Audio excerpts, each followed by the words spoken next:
Venha teu reino, renove esta terra. Não desprezamos criaturas nenhuma. Se mesmo a morte quiser nos deter, seremos flor que a amassada perfuma. Venha teu reino, renove esta terra. Não desprezamos criaturas nenhuma. Se mesmo a morte quiser nos deter, seremos flor que a amassada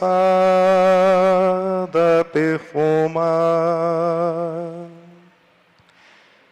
Amados irmãos e irmãs, queridos irmãos que nos acompanham através das redes sociais da paróquia, é muito bom nós celebrarmos uma novena, porque temos a oportunidade de reacender a chama da nossa fé, da nossa esperança, da nossa caridade, do nosso seguimento a Jesus Cristo, nosso Senhor.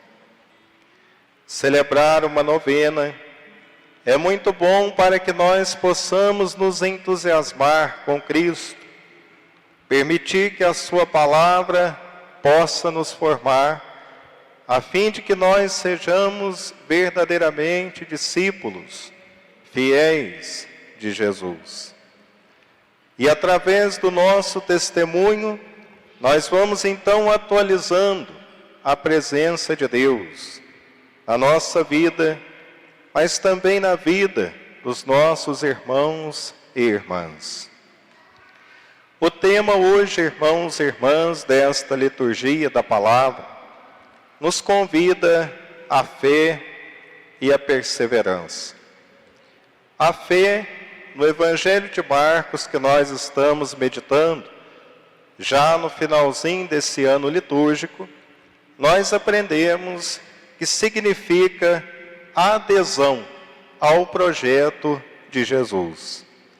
Fé significa nós revestirmos realmente das virtudes, dos valores que Jesus nos ensinou ao longo do caminho, ao sair da Galileia em direção a Jerusalém.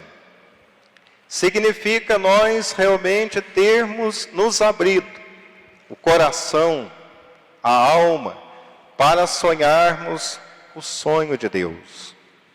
Significa nós realmente termos tomado o projeto de Deus para nós. E o projeto de Deus, irmãos e irmãs, consiste na felicidade para todos os homens. Então a fé, enquanto adesão ao projeto de Cristo, significa nós nos comprometermos com a causa do reino de Deus. A religião cristã é a religião essencialmente do compromisso.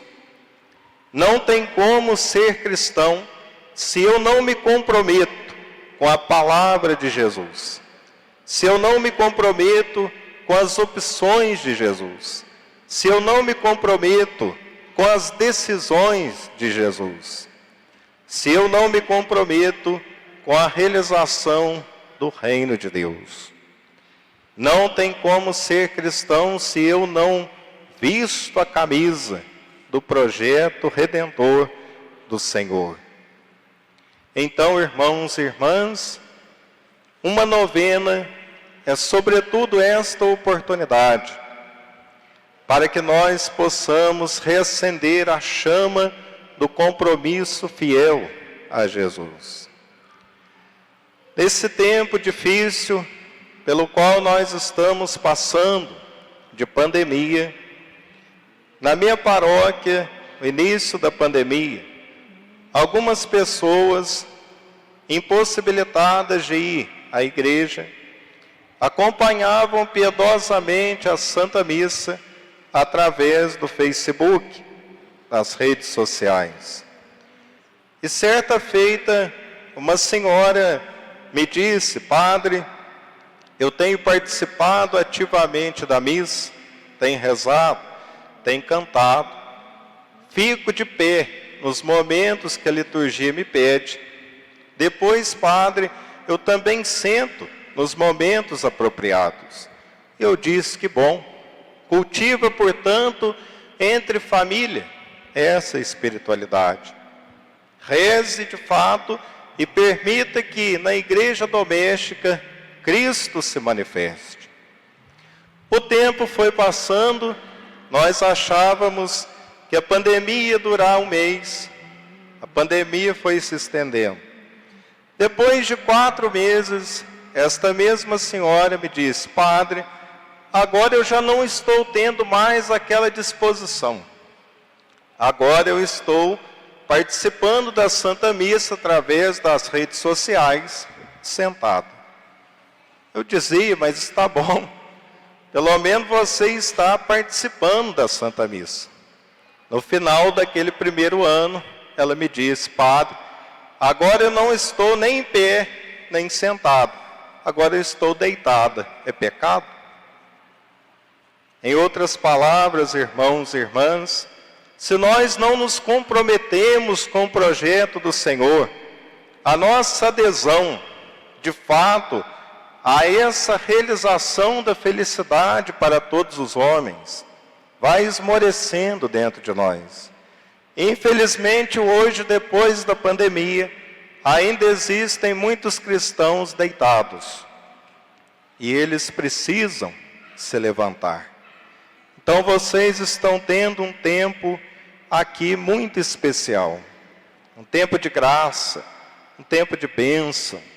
Se você, em algum momento desse tempo difícil, sentiu a chama da sua fé apagar, peça agora a Santa Catarina, que possa estender a sua mão de discípula, virgem e mártir, para que a chama da sua fé possa reacender novamente, e você brilhe como luz no caminho dos irmãos e irmãs.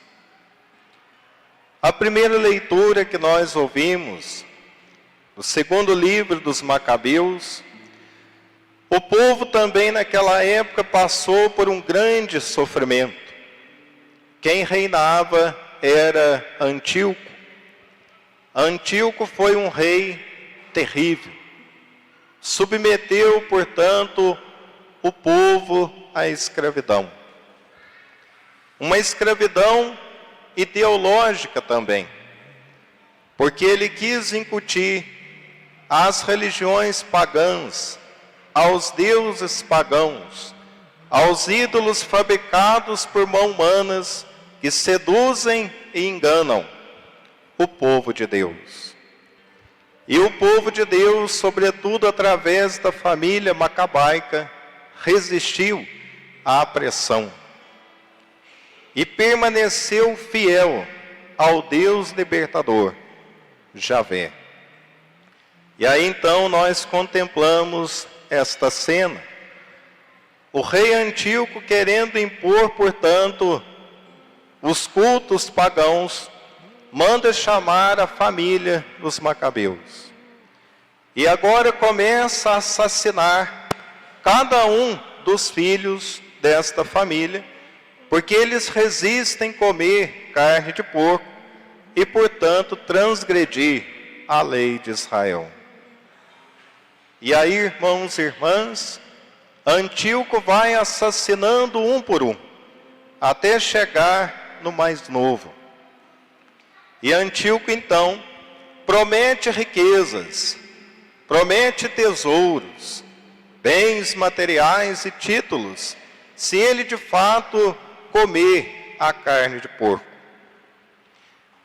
Ele resistindo, Antíoco pede para que a sua mãe possa então tentar convencer o filho mais novo a então comer a carne de porco e ser infiel a Deus, transgredindo a lei. A mãe, portanto, faz uma oração belíssima, dizendo para que o filho se mantenha perseverante e fiel. Que o sangue dos seus irmãos, que eles não sejam derramados em vão, mas que seja força para a sua vida. Até os 6 irmãos, nós percebemos uma confissão, pela primeira vez nas Sagradas Escrituras, sobre a ressurreição, a vida após a morte. Deus jamais abandona o justo. Deus jamais abandona aquele que morreu, sendo fiel à sua palavra, sendo fiel ao seu sonho. E agora esta mãe, talvez muitas mães iriam dizer o contrário: eu só tenho um, você é o mais novo, o caçula, come essa carne, além de rico você vai ficar famoso. Quantas mães aí estão vendendo, portanto, os filhos por causa de fama, prestígio, títulos, riquezas. E hoje então, aquela mãe nos ensina o contrário. Permaneça fiel e morra, mas que o sangue dos seus irmãos não seja derramado em vão, e permaneça fiel para sempre, de fato, ao único Deus libertador, Javé. Olha a fé dessa mulher. É a fé que todos nós queremos ter. É a fé comprometedora com a palavra redentora de Deus. É a fé que realmente ultrapassa todos os condicionamentos humanos, inclusive a morte. Uma fé que ilumina todas as sombras e todos os medos. Uma fé que realmente nos mantém vivos para Deus. E Deus, portanto, manifesta em cada um de nós toda a sua graça, toda a sua bênção, nos capacitando para que, enquanto discípulos fiéis à sua palavra, nós possamos então contribuir para a realização do seu projeto. Então, irmãos e irmãs, hoje nós também celebramos a memória de Santa Isabel da Hungria.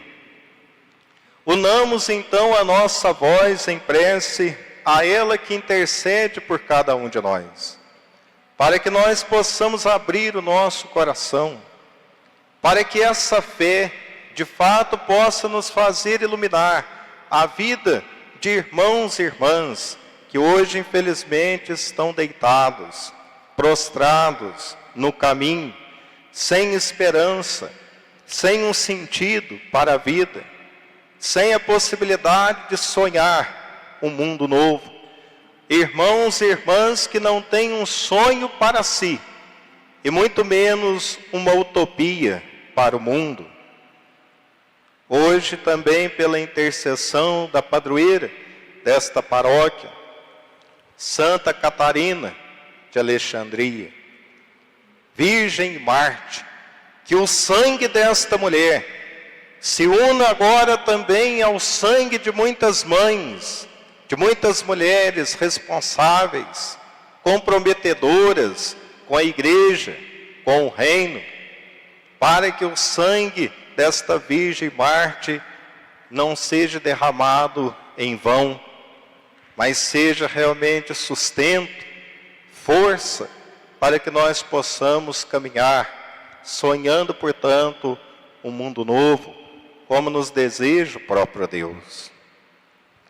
O evangelho que nós ouvimos de São Lucas, irmãos e irmãs, uma parábola muito bonita e que, quando nós a compreendemos de fato, nós então percebemos o grande mistério que ela nos revela.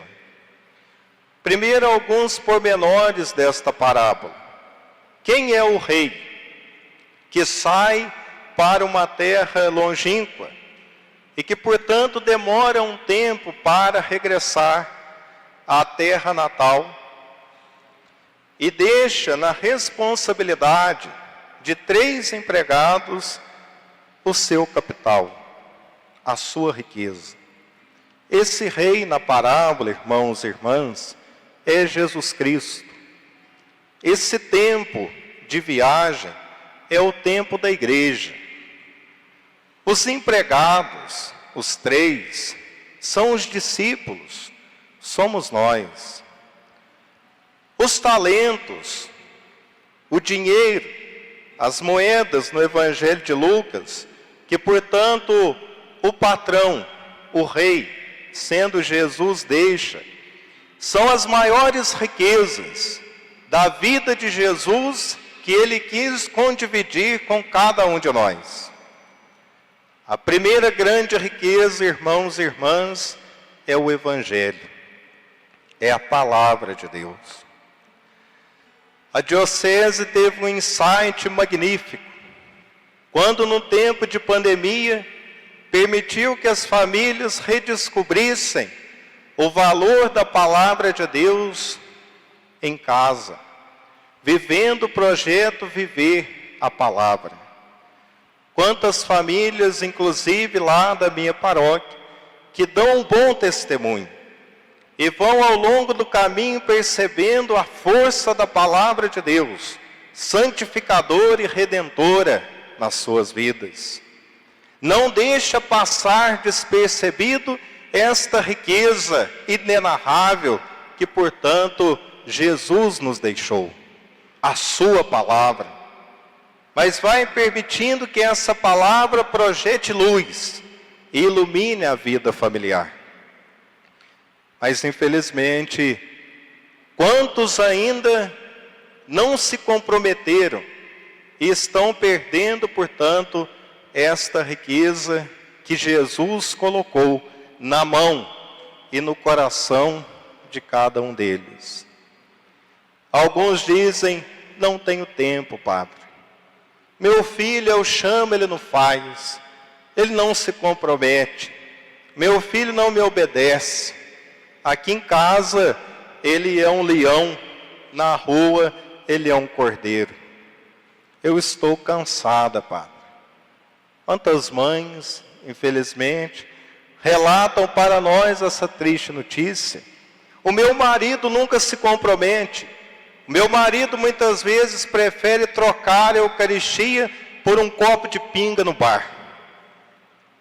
Prefere trocar, padre, o domingo sagrado, que deveria estar em família, por um jogo de baralho com os amigos na praça. Sai de manhã, só volta à noite bêbado. Não tem, infelizmente, condições de sentar e realizar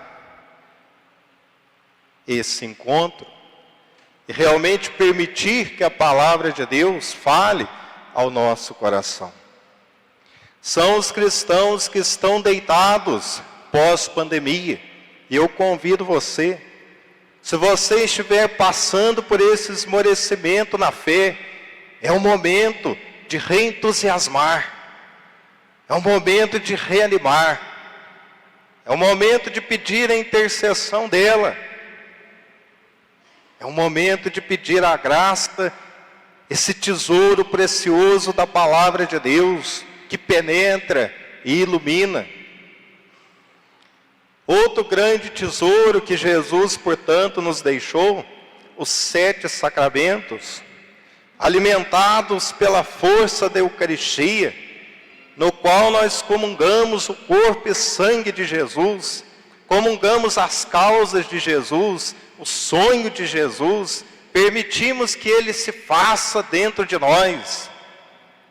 E muitas pessoas, infelizmente, estão enterrando, estão sepultando esse tesouro e ainda se dizem cristãos. Confissão, o sacramento da reconciliação, como hoje, infelizmente, ouvi na paróquia uma senhora que partilhava comigo, padre, a coisa mais difícil é eu falar de confissão para o meu esposo. Ele debocha da minha cara, ele ri de mim, Ele diz que eu estou cheio de pecadinhos e, portanto, tenho necessidade de confessar com o padre. O meu marido está ficando para trás. O meu marido não está me acompanhando na fé, padre. Quantos esposos estão nesta mesma situação? Estão ficando para trás na fé, não conseguem acompanhar mais as suas esposas. São como nanicos que não cresceram na religião, na espiritualidade. Estão sepultando, enterrando, enrolando num lenço, portanto, esse tesouro que o Senhor nos deu. Um denário, irmãos e irmãs, equivalia a 20 anos de trabalho no Evangelho de Lucas. Então Jesus, no Evangelho, deixou para nós todas as riquezas, todos os seus bens, Jesus compartilhou conosco. E hoje nós, então, somos bons administradores desses bens e elevamos esses bens ao máximo que podemos, na medida em que nós nos comprometemos com eles. Na medida em que você vem, participa da missa, comunga da palavra, da Eucaristia, mas sai da igreja querendo transformar-se, transformar a sua família, transformar o seu ambiente de trabalho, transformar a comunidade que você participa. Você multiplica 10, 20, 30 vezes mais os bens do Senhor, na medida que se compromete com as pastorais, com os movimentos da paróquia, na medida em que você se faz dizimista, para manter também, portanto, a paróquia nas condições suficientes de evangelizar melhor. Você está, portanto, multiplicando os talentos, os dons que o Senhor te deu. Ah, padre, mas o Evangelho não está falando o talento meu? Não. Deus deu 100 moedas de prata, tendo em vista a qualidade de cada um. O Senhor já conhecia a qualidade de cada um. Não receberam conforme, portanto, o seu talento próprio. Os talentos são os bens que Cristo deixou. E hoje nós estamos vivendo o tempo da igreja, o tempo do comprometimento, o tempo da perseverança, da fidelidade, o tempo do testemunho. E hoje cabe a nós multiplicar esses bens. Irmãos e irmãs, seria muito duro para nós quando Jesus voltasse, e ao Jesus voltar, olhar para dentro dos teus olhos e dizer: você enterrou os bens que eu deixei para você. Você não os multiplicou. Você infelizmente não aproveitou da Eucaristia. Você não aproveitou da palavra. Você poderia ter se engajado em pastorais e movimentos, e você isso não fez. Hoje, olhando para os teus olhos, você sepultou todos os bens que eu deixei para você. Imagine quão duro seria para nós. Então hoje peçamos essa graça, que nesse segundo dia da novena, faça apenas essa oração: Senhor, que eu seja um multiplicador dos bens que o Senhor deixou, que eu seja um multiplicador dessa graça, que eu possa favorecer a outros irmãos o encontro transformador com elas. E quando o Senhor vier, olhe nos meus olhos e diz: servo bom e fiel. Louvado seja nosso Senhor Jesus Cristo. Para sempre seja louvado.